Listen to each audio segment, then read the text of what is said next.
Okay, great. So, Brett, tell me, you had been writing, and talking about AI for like a while.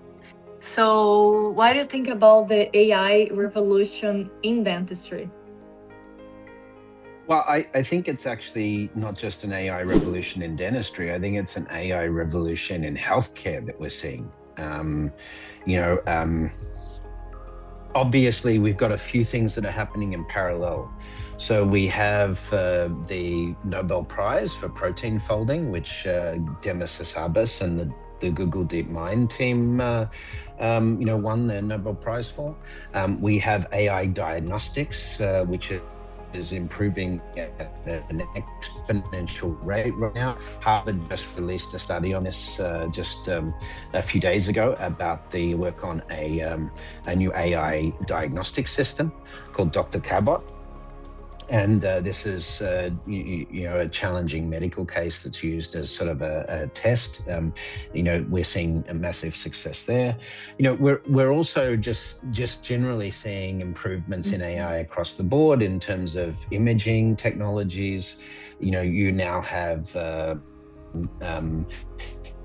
X-ray and imaging, in radiology and these types of areas, making massive improvements, which is outperforming doctors or radiologists and specialists in this arena. So it's happening in many different fields. People are already starting to use tools like ChatGPT and Copilot and Anthropic set for doing their own at-home diagnostics. So all of the, you can't really say it's one type of AI. There's many types of AI that is coming into improving healthcare. But what is clear from a trajectory perspective right now is that the future of medicine is going to be very, very focused on AI technology as it's already emerging. This is even before we start talking about gene therapy and new personalized medicines and things like that. It's a pretty exciting time to be in the medical field. Yes, it is indeed. And one search I thought it was really interesting. It's like the people are using AI most, especially ChatGPT, to talk about like psychology aspects and to do like a therapy, kind of like a therapy. You talk with the chat and then say about your problems, about your life. So this is kind of like a therapy, right? Like a traditional therapy. And so people are using a lot the chat in terms of asking for advice, even for like professional sides or even for healthcare, so general health, because it's like it feels like that you are talking with like a professional that can give you advice in terms of your general health. So we are seeing like a lot of this case, the ChatGPT or chat box being used for this purpose. So what do you think can change for dentistry in terms of the relationship between the patient and the dentist? Well, we've talked about this for a while, that the core problem, and I know you just wrote on this, but, to emphasize the point, one of the biggest problems we have in oral health today is not only accessibility to dental care, but that most people don't go to the dentist unless they've got a pain, unless they've got an emergency. And by then it's already too late. This is what I've learned in terms of working with you, understanding that already by the time you have a dental emergency where you have significant pain in your mouth, probably the damage to the underlying structure of the tooth has already been done. And so how do you improve that? Well, we've tried to get people into the clinical settings earlier for decades and, only had partial success with that. People are fearful of the dentist, as we know. So being able to do at-home diagnostics for this, this is where I think the advancement's happening. And, this can be done with simple imaging technology now, as we've been working on, imaging recognition for cavity detection and things like that with our own AI modeling. But this is very accessible technology combined with a chatbot that can do sort of that basic diagnostics and tell you how to better look after your teeth. This is certainly going to be much more accessible oral health care that will be broadly available to people, just over the next couple of years. That's a big improvement already over, these technologies. But I think that's a general trend. You haven't had at-home healthcare like that's applicable with AI before, unless you call the doctor or a dentist to your home. And this is sort of democratizing, this technology, and AI is the game changer there. I see it more as you having an AI health professional embedded in your life, whether that is helping you manage chronic conditions or whether that is just a AI that is plugged in to the data that you can give it and can give you advice in sort of a real-time basis. So I do really see that sort of AI health companion being a part of our life moving forward, whether it is for oral health or otherwise.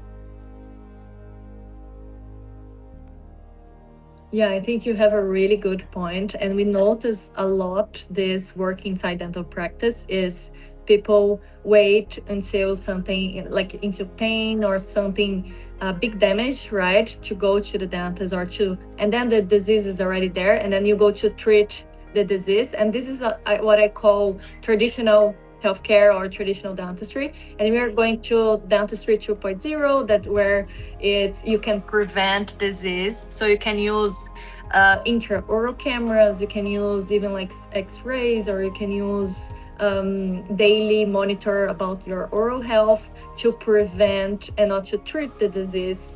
And this is the point that you said, that dentistry and healthcare becomes more accessible.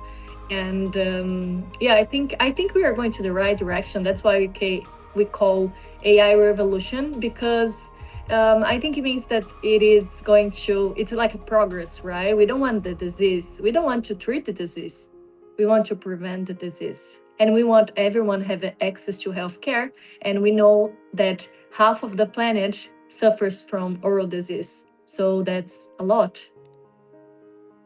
I mean, there are more edgier types of treatments that we're going to be experimenting with, such as the efforts to remineralize, the tooth that the Japanese, universities have been working on the last decade or so. There's going to be, just as, there may be gene therapy as well. It's very interesting. I met with a venture capitalist that does a lot of work in Nigeria, and they were saying how good the Nigerians' teeth are, that there's something genetically about the strength and health of their teeth. And, we've commented often that British have a problem with their teeth. Genetically, there's, they have degraded teeth formation and enamel problems and things like this because it's a genetic issue.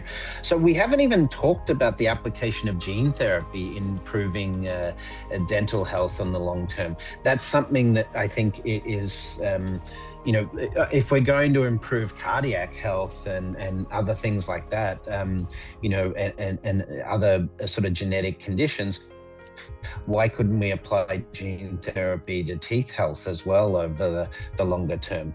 So there are all sorts of areas that are sort of opening up in the medical field now for long-term dental health. But I think you're right, is that the biggest shift in medical care is moving from attacking the symptoms to actually looking at the underlying problems and doing preventative medicine.